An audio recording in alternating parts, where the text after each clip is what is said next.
Howdy folks, Tex here. I will be attempting a thru hike of the Appalachian Trail in 2021, starting in early to mid-March, heading northbound from Georgia. And in today's video, I would like to review with you guys what I'll be using for water purification and my kitchen items. So let's take a look. For my water purification system, I will be using a filter. Last year I used the full-size Sawyer Filter. This year I'm going down a size to the micro size. Now this came out fairly recently, I believe just a year ago or so. The reviews that I've read online are 50-50. Some people say that this thing starts out pretty good, but the flow rate does diminish. I do a pretty good job at backwashing this filter every single time I use it.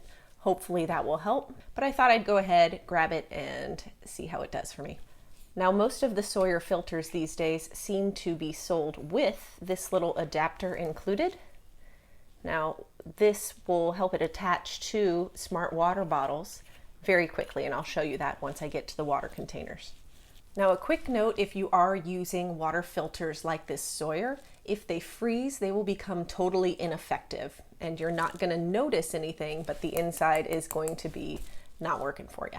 So it's important to always carry a backup water purification system. For most people, that can just be boiling water using their stoves. For me, my backup water purification system are these little Aqua Tabs. This came in a pack of 30 and very, very light. I just throw them in my pack in case I need to use them.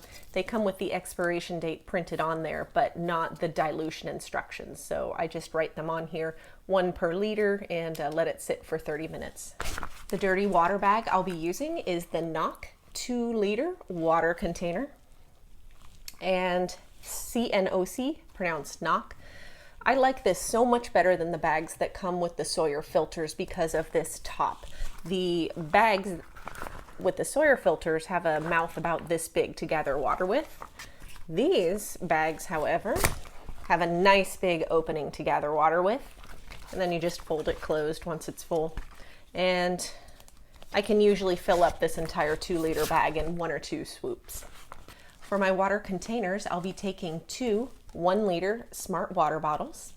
Now, as I was saying, this coupling allows you to easily screw onto the top of the smart water bottle so that you don't have to try to aim into it. It's attached. You can't fail. However, you do need to make sure it's untwisted just a little bit so that your flow rate continues as it should. A little while ago, I put together a video on how to filter water using this system. In case you're interested in checking that out, I'll put a link up top for you.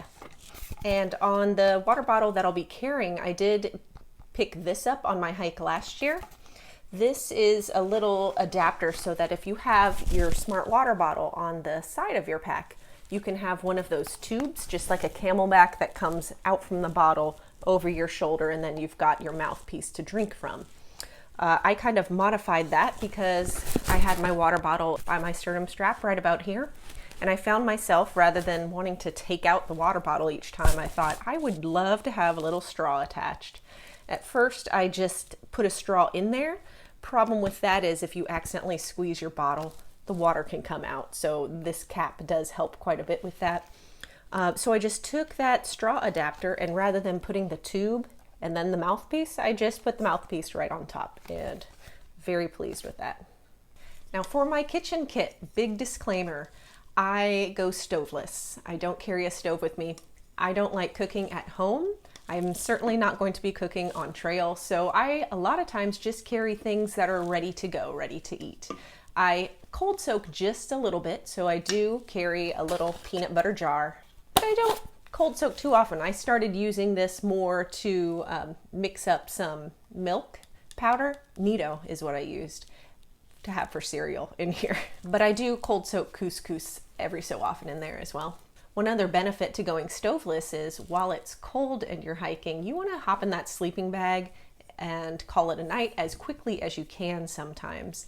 And I'm able to whip my dinner together, eat it, and get in my sleeping bag a whole lot faster. People are usually still waiting for their water to boil and for their dry dinners to start soaking up that water at that point. So it is faster for me, at least. I do carry a spoon. This is the Sea to Summit Alpha Light spoon in the long size. I carry a small knife for cutting things like summer sausage. This is the Spyderco Ladybug knife, and it's very lightweight, easily folds. I liked the serrated version. I did bring just a little tiny cutting board. These were originally from Fossils plates, plastic plates and bowls, which I never use, so I just cut up a small square. And so this is my cutting board, so I don't accidentally cut my finger off. I also carry just a small corner of a bandana, just as a napkin or a little kitchen towel. And these smaller items, along with a little bit of salt and pepper, I just carry in a little Ziploc bag. I also carry one extra water bottle that's smaller. The reason I do this is because I use this guy to mix my electrolytes in each day. I drink one of these with electrolytes every day. I'm not sure you'd have to do this, but in theory, the electrolyte mix would have some scent to it, and so I go ahead and bear bag this and hang it up. Whereas my other two water bottles, I keep just water in, and so those stay in my tent with me each night. I picked up this tip from Darwin on the Trail, and it's helped me quite a bit. I keep 1 gallon Ziploc bag for each day's food. Once I buy my food, buy my resupplies, I separate them out into what I'm going to be eating for my breakfast, snack, lunch, and dinner every single day, and I put them in these bags. The reason I like this so much is that while it takes a little bit of extra time, I'm not going to run out of food unless it takes longer than I'm thinking. And I do usually carry 1 meal to 1 day's worth of food extra just for emergency purposes if I'm out on the trail longer than I think I'll be.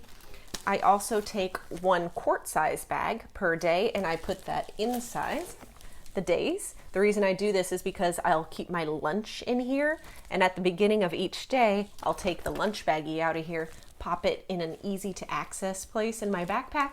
That way, when it's time for lunch, I just grab this right out of the top rather than digging out my food bag. It's ready to go. And my snacks for the day, I of course moved to a hip belt pocket, so they're easy to access as well. One other very important bag to carry, your garbage bag. So I just take 1 extra gallon Ziploc. I keep this also in an easy to locate spot in my pack. And I keep all of my kitchen items in the Zpacks Bear Bag Kit. They give you a large food bag, a rucksack, a little mini carabiner, which I've had to replace, and 50 feet of 2mm slick line. And I've also made a video on how to hang a bear bag. I'll include a link at the top of the screen in case you're interested in checking it out. Well, thanks again for joining me, you guys. Hope this was helpful, especially for anybody who's planning an upcoming hike or a through hike in the future. Hope y'all are having a wonderful day. Take care. Bye-bye.